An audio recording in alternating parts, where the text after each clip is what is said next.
Y un tercer punto, lo señalo brevemente, sería pensar en lo que llama San Ignacio de Loyola la meditación de los pecados propios. Después de mirar lo que es la gravedad del pecado,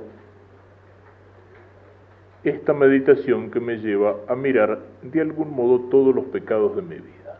Ojo, no es todavía un examen de conciencia.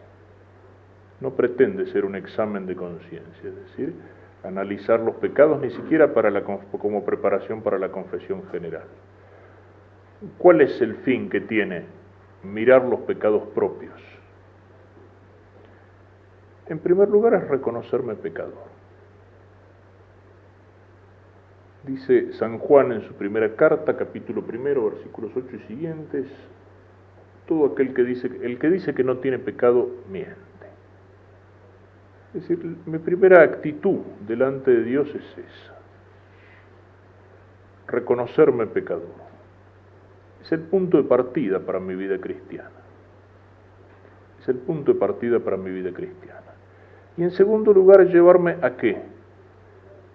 Mirando mis pecados a una actitud de humildad. Cuando contemplo todos los pecados de mi vida, ojo, eso no me tiene que llevar a la angustia, al desaliento, al temor. No.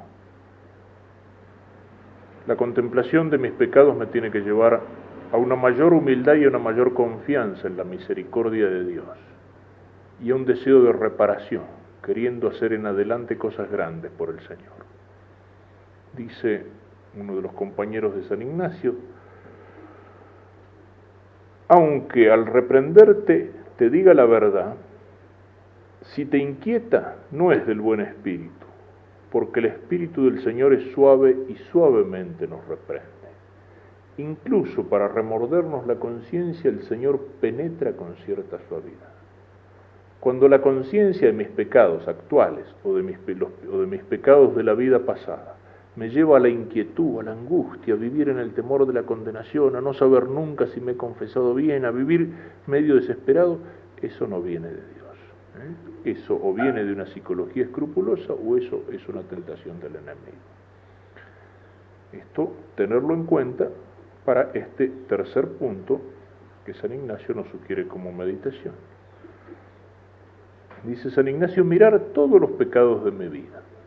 No, lo repito, en una especie de examen para la confesión, o usando el examen del Vademecum para esto, no, así, como si fuera una visión panorámica de mi vida, una especie de vista aérea de mi vida.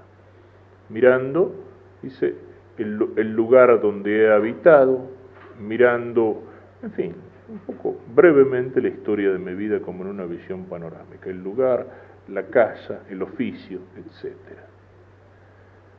Después dice mirar la fealdad que tiene el pecado en sí mismo, aunque no estuviera prohibido. El pecado es una cosa fea, es una cosa desordenada, es algo que nos avergüenza. A veces alguno dice, no, pero hay gente que no tiene conciencia del pecado, pero se esconden para hacerlo. A lo mejor no tienen toda la teoría de que esto está mal por tal y tal motivo, pero en general, cuando lo hacen, se esconden, y no solamente para que no lo agarren, porque avergüenza, porque hay conciencia, aunque sea oscura, aunque sea instintiva, de que hay algo que es desordenado, que hay algo que no está bien. Y luego dice, mirar quién soy yo, lo que decíamos en la meditación de esta mañana. ¿Quién soy yo en comparación con todos los hombres?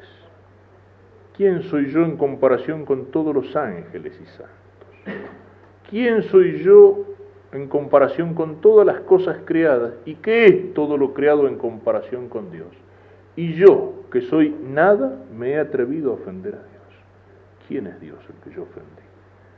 Y el Señor me deja en la vida.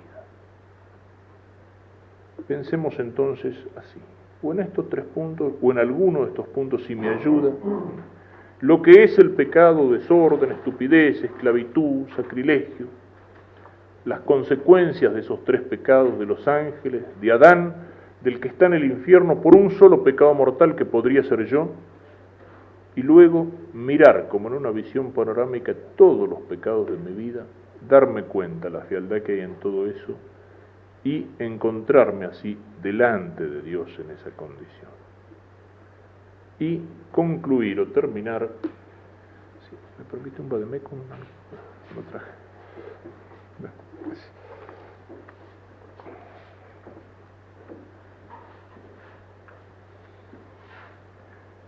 Después de pensar todo esto, es lo que decía cuando hablaba de que al hombre que sale del carnaval, la iglesia le hace la señal con ceniza en la frente y le dice, acordate que te tenés que morir. Y no nos gusta, es desagradable, es amargo, pero es real. Y entonces hay que pensarlo, más vale tomar las cosas de frente. ¿Para qué entonces San Ignacio nos hace acordar todas estas realidades acerca del pecado? No, lo repito, para llevarnos a la angustia o a la desesperación, sino para concluir con un coloquio de misericordia que encuentran en la página 98 del Vademécum. Luego de meditar, de rumiar todas estas verdades y de mirar mis propios pecados personales y mi condición de pecador, concluir de la siguiente manera, imaginando a Cristo nuestro Señor delante y puesto en cruz, hacer un coloquio, o sea, conversar con Cristo, reflexionar. Cómo de criador es venido a hacerse hombre y de vida eterna a muerte temporal y así a morir por mis pecados. Otro tanto, mirando a mí mismo, lo que he hecho por Cristo, lo que hago por Cristo, lo que debo hacer por Cristo. Y así, viéndole tal y así colgado en la cruz, discurrir por lo que se ofreciere. Aquí tiene que desembocar todo este pensamiento acerca de lo trágico, de lo tremendo del pecado y de mis propios pecados, en un coloquio de misericordia que se hace, como sigue diciendo San Ignacio, se hace propiamente hablando, así como un amigo habla a otro o un siervo a su señor, pidiendo alguna gracia, culpándose por algún hecho, comunicando sus cosas y queriendo consejo en ellas, y terminar con un Padre Nuestro. Es decir, mirar esa consecuencia del pecado que es Cristo clavado en la cruz, consecuencia de mis pecados, pero darme cuenta que al mismo tiempo Cristo está clavado en la cruz porque Él quiso cargar sobre sus espaldas mis pecados, porque Él quiso ponerse en mi lugar, porque Él quiso de esa manera obtener el perdón de Dios para mi pecado.